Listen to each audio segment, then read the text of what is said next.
What's going on? Ryan Troy back with another video for you today. And if you've been watching my videos lately, you would know that I just got my first studio space and it's small.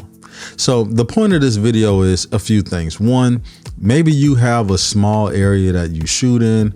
I want to talk to you about some things that I've used to help me with this because my studio space is 265 square feet. It is small, right? And I also want to talk to you just about, real briefly, real short on how I found this and what went into, me pulling the trigger on getting this space. Now, I was looking for studio space for about a couple of years now. I was starting to get tired of renting out from different people and just having to include that in my price. I knew I'd be a little bit more flexible if I had my own space. So just looking at other studios that I rented out, when I went to search, it was expensive. And, I had to think of how can I compromise? Like, what are the things I could compromise on? And what I really start to think about is, although the spots that I rent out a lot are huge, I really don't need all of that space. In fact, I never utilize all of that space. But one thing that I couldn't compromise on was ceiling height. As photographers, we need tall ceilings. That's just what we need. That was one. And the second thing was location. I did not want any of my customers coming to the hood to take photos. I'm a professional and I like to come off as one. So I want my clients to feel comfortable and have a great experience. So with that being said, I ended up leaning towards a company called Spaces.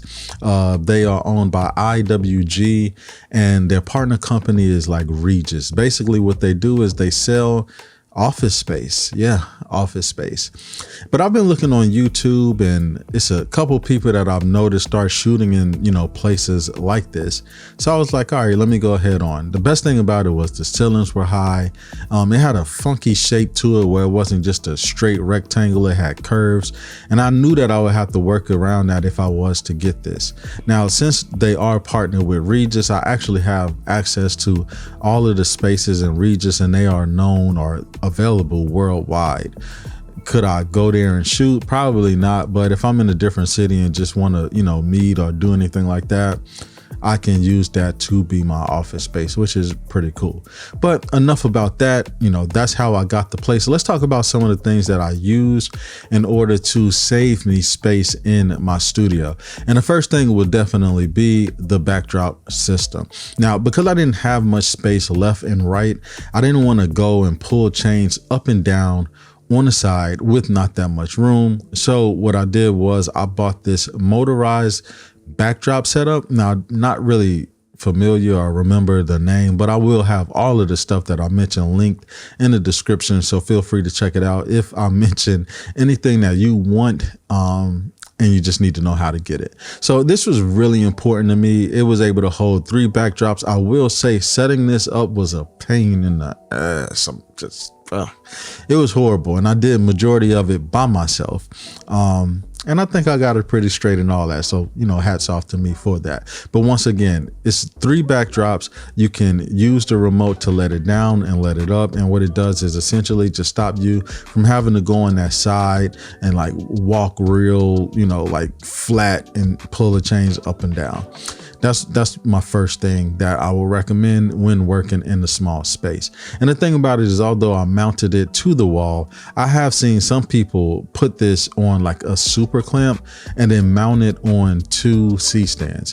If you don't want to go that route of messing up a wall, maybe you're shooting or your studio is in your home and you just don't want to have that on your wall. You can always do it with that C-stand option as well. Now, my next thing would be the way that I backlight my subjects, right? Usually I have my light stands off to the left and to the right, but since I did not have the room, I needed a way that I would be able to still have creative lighting without this. And the purchase that I made for this was 2 Varipoles. Now, believe it or not, these things are like a necessity. I don't care if you have a small studio or a big studio, you need some Varipoles. And the thing about it is what you do is you grab a super clamp, and with the super clamp comes different attachments. So I got a spigot attachment on a super clamp, and what I do is I put the AD 300s in the back of it and I aim it at it. And another thing that I do with these Variposes and the Varipose and the super clamp is I get the J hook attachment for the super clamp, and that way I'm able to hang like my cape backdrops or anything like that I want to do. The Varipose are super versatile, and since they don't take up that much space, even when I'm not using it, I just leave them where they are and they're never in the way. Next up will be how I light my subjects from the front. Now on the left side, I actually have a little space, and that's where I use my C-stand and usually a boom arm, and that's where I usually light my subject. But since the right side doesn't have the same amount of space, what I did was I purchased the newer wall mount. Now I'm not sure what exactly it's called, but once again, it will be linked down in the description below. And when I first used this, I actually mounted this the wrong way. I had to switch it around, but this thing has been so useful. One thing I will say though, in case if you purchase this, after about 7 shoots, the light just didn't stay upright. It kept dipping and falling over, and I got frustrated. I was like, all right, I already put the holes into the wall and everything like that. You know, I'm just gonna keep it. It is what it is. But then I found a little workaround, and basically that was to mount my light upside down. And that might scare you, but the way the indent is going, if you twist it hard enough, it's not gonna fall down and hit the ground.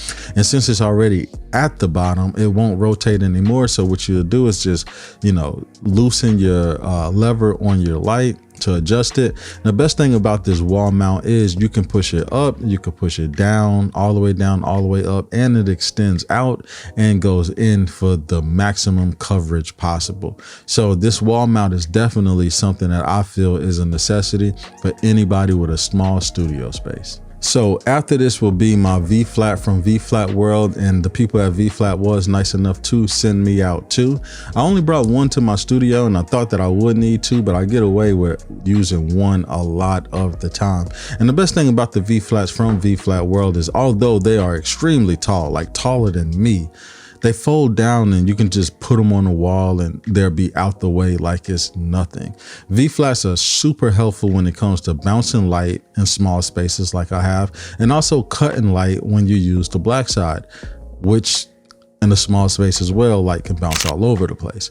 So a V-flat is something that I definitely feel is something that you will need in all studio, just because you want to be able to control that light no matter what. So I don't care if you have a big studio or a small studio, get a V-flat. It's going to help you out a lot. So after this would definitely be my portable cart. Now the thing about this cart is, although I'd never collapse it, you can collapse it and it becomes extremely small. But a cart is something that you definitely will want in the studio regardless of size, once again, because you need a place to either set your laptop up when you're tethering, or, you know, put your camera and your lenses there. So this little small portable cart is a necessity for me and helps me a lot with my small studio. But once again, I'd never collapse it and pack it up. And since the side that I shoot at really doesn't have any wall outlets, it's one thing that has been really clutch to me, and it would be the newer V-mount battery. Now this is a 150 watt hour V-mount battery, and it can put out 100 watts PD. Now, what do I use this for? Well, one, I use my clamp. Newer sells this clamp. I had to grab that, and what it lets you do is you can put it on a light stand or anything like that. Now my cart has the same shape as a light stand, you know, for the stands of it. So I clamp it to that, and then that lets you just slip the V mount right there on it. And what I use it to do is just power up my laptop. It keeps my laptop charged. Sometimes I even throw my camera on it to charge if I'm in the middle of like switching the set, or the customer or client is switching clothes. And another thing that I also use it for is lights. It's really good when it comes to lights. Now I will do a separate video probably on this V-mount battery, because I use it for so many different things, and it's one of those smart ones where it automatically converts the necessary power to whatever it is that you're using it, without you destroying whatever you put it to, which is really good. It has a D-tap, USB-A and USB-C. Also, you can look on the screen and it shows you like the battery life, and it gives you the amount of current or whatever it is, that's going to whatever is using it. So that is another good thing as well. But back to lights, right? Because since I am a content creator, one thing that's important for me is lighting, right? And not just for photography, I mean for me, like so you can see me and what I'm doing.